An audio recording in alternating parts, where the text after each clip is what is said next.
watching Bengals Breakdown, and I am your host, Stone Shields, here with a little Overreaction Tuesday video for you guys. The Bengals, of course, dropped their Monday night game last night to the Washington Commanders at home in the jungle to move to 0-3 on the season. So it is officially time to smash that panic button if you're the Cincinnati Bengals. Absolutely no doubt about that. So we're going to give you guys some overreactions on this show, and I will tell you guys if I believe they are overreactions or if they are not overreactions. And also, we have some injury news to get to regarding one Trent Brown, who left the game last night with a knee issue and was immediately ruled out for the remainder of the game. So that's what's coming up on today's show. But before we get into that, make sure you guys follow me over on Twitter at StoneShields_. We are trying to get to 500 followers by the end of the month, and we've got a ways to go here over this next week. Boss has said, got to get to 500 or else what? I'm not really sure, but I'm not trying to find out what that means. So help me out. Give me a follow over on Twitter at StoneShields_. All of our Bengals content will be posted to my Twitter page, along with also my own personal opinions as well. So help me out. Follow me over on Twitter, X, whatever you want to call it, at StoneShields_. All right, so we'll get to the injury news right off the bat here with Trent Brown.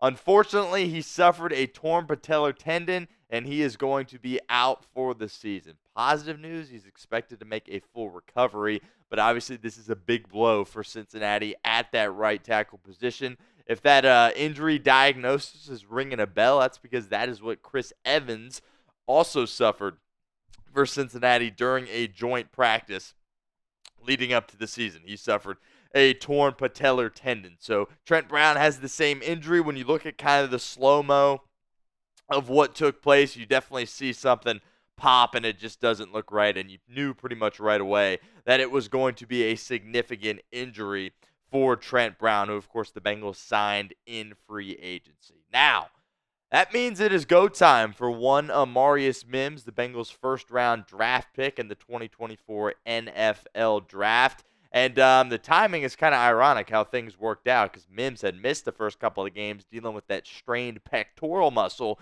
And last night was his first night being active. So I think the Bengals were kind of hoping to just get him in some spotty situations, jumbo packages or what have you. But then Trent Brown goes down, and it's like, well, Amarius Mims, it is officially time to go right here, right now. And I thought Mims did a solid job for the most part, but he did give up. He got beat pretty bad on one sack, but he's a rookie. There's going to be growing pains, and I remain very high on Amarius Mims. So unfortunate for Trent Brown. We'll see what Mims has to offer as we continue to progress through this season. All right, let's get to some overreactions here on today's edition of Bengals Breakdown. You've probably already heard it by this point. Lots of people out there calling for this man's head, Zac Taylor. That is what they're saying. Oh, Bengals need to fire Zac Taylor. He doesn't know how to play winning football in September. Yada yada yada. Look, let's pump the brakes on that. This is totally an overreaction here. I truly believe there isn't anybody better fit to lead this football team than Zac Taylor. But he deserves a good chunk of this blame. All right, when you're in a position as an 0-2 ball club to go out there, an island game, essentially. There was the one other Monday night game, but a Monday night primetime game at your own venue at Paycor Stadium. The crowd's there. The crowd's rowdy. And that's what you roll out there on the field from a defensive standpoint. Obviously, that's not Taylor's side of the ball. I understand that. But he is the head coach, and ultimately that falls on his shoulders when your team shows up not ready to go. And I just hated to see it because the Bengals had their backs up against the wall, and you expect that to bring the best out of teams, and that certainly was not the case for Cincinnati last night. Jaden Daniels looked like, Tom Brady out there, the way he was just absolutely cooking the Bengals defense. Only had a couple of incompletions. Literally pitched a perfect game as a rookie. So Zac Taylor's got to take a lot of blame here, but as far as firing him goes, everybody needs to pump the brakes on that one. No doubt about that in my mind. Which leads us to the pinned comment of today's video. Do you trust Zac Taylor as the Bengals head coach in Cincinnati? Type Y for yes or N for no for us in the comment section of today's video. I totally trust him. This is a Y for me. I still remain optimistic that the Bengals can turn this thing around. If they're going to do it, Zac Taylor is going to be a big reason why. But the September play over the recent years is definitely concerning. So sound off in the comments at the pinned comment of today's video. Second overreaction, sticking with the firing theme, fire Lou Anarumo. Of course, is the Bengals defensive coordinator, and the Bengals gave up nearly 40 points in this football game, and the Washington Commanders scored a touchdown on every single drive but one, and on that one drive, they still ended up kicking a field goal. But again, for me, this is absolutely an overreaction. We know the things that Lou Anarumo is capable of doing. My more concern is it might be a personnel issue, which we'll get to a little bit later in the show. But I don't think firing Lou Anarumo is going to do you any good. This is a guy a couple of years ago was getting head coaching interviews. I think he's a guy that's really respected around the league. And Lou Anarumo has been a massive part of the Bengals' success over the past couple of years. But it 100% is a what have you done for me lately type of league. And lately, the Bengals' defense has not been good. 2023, it certainly wasn't good. And these past 2 weeks in particular against Kansas City, despite the 3 turnovers that they forced, and then last night against Washington at home, the defense has been dreadful. And that's really kind of putting it mildly, to be completely honest with you. I understand you were without your 2 starting defensive tackles in this football game, and Sheldon Rankins and B.J. Hill. But you got to find a way to put some things together and go out there and still play competitive football, or at least try to slow down the Washington Commanders. And look, it's not like they were going against Lamar Jackson and the Ravens or Josh Allen and the Bills. This is, no disrespect to Jaden Daniels, but this Washington Commander offense, I know they haven't punted in 2 weeks, which is incredible. Don't want to take too much away from them, but it's not like it's a premier offense in the National Football League, but they certainly looked the part last night due to what the Bengals were doing defensively. But again, do think it is completely an overreaction to think about firing Lou Anarumo at this point. Another overreaction that is kind of circling around on the internet and people are talking about, blame Joe Burrow.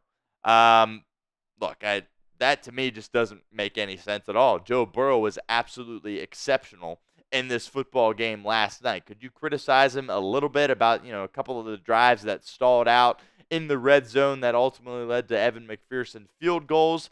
Yeah, but for the most part, they were moving the ball at will. They were humming offensively, and Joe Burrow was a big reason why that was the case. We'll spend a little bit more time on Joe Burrow here in a moment.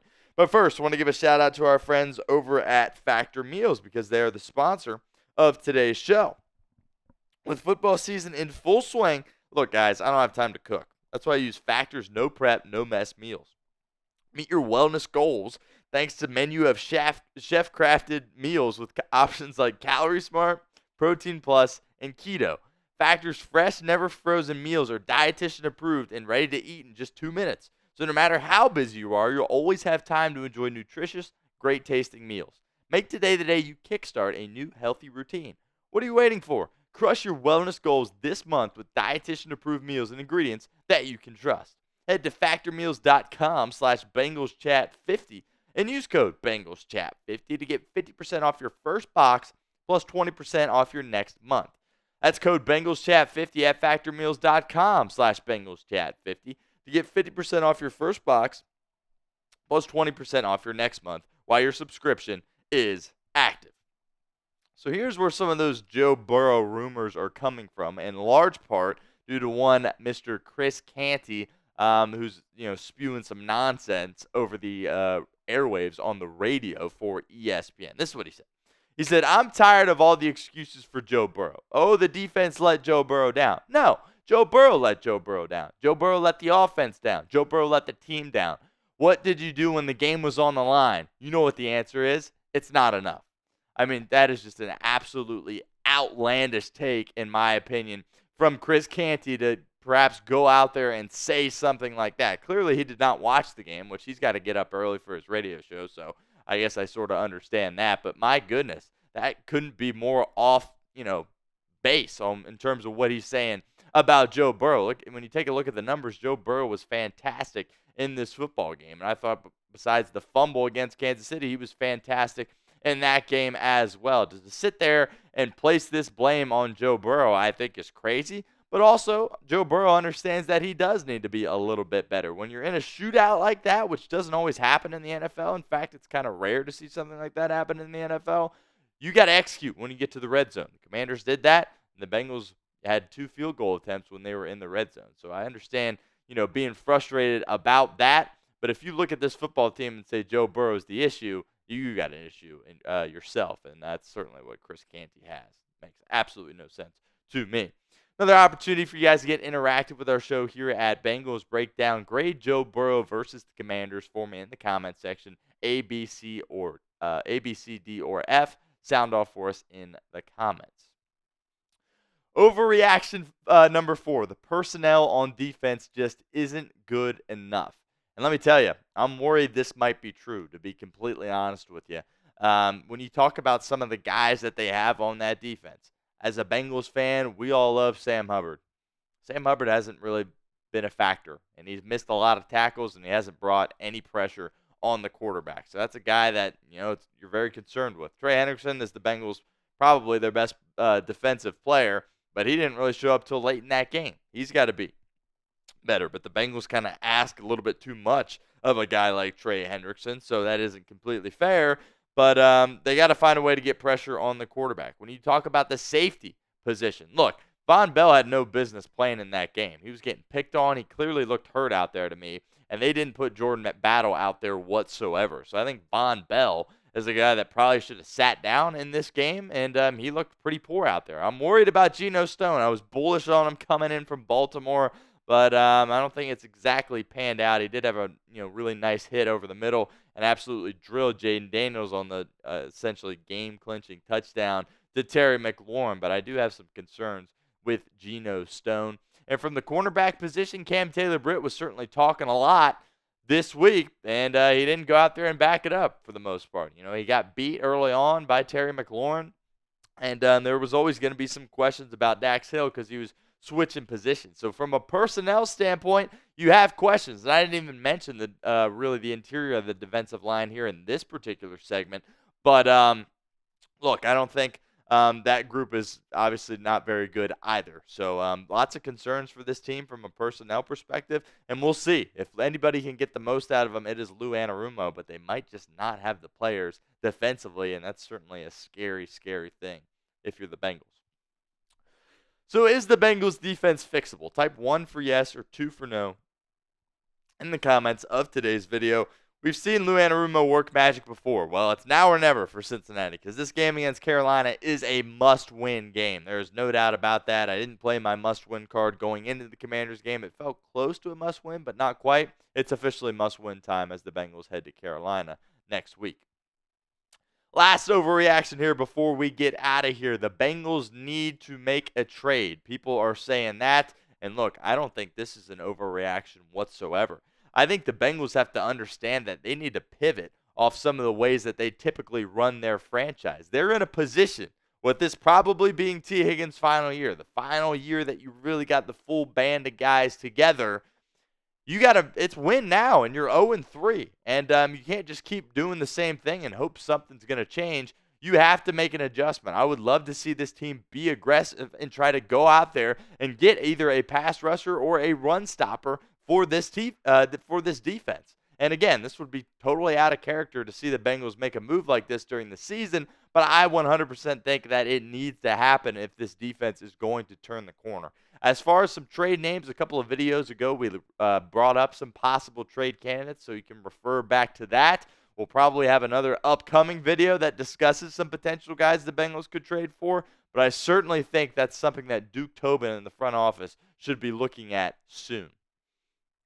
And remember, teams that are 0-3 have made the playoffs a total of 6 times in the Super Bowl era. Of course, the Bengals are looking for that to be 7, but that ends up being like less than 3% of the time. So the odds are not in Cincinnati's favor. Again, it is time to 100% press the panic button in Cincinnati, and it's 100% a must-win game against the Carolina Panthers. The Andy Dalton-led Carolina Panthers, by the way, coming up on Sunday.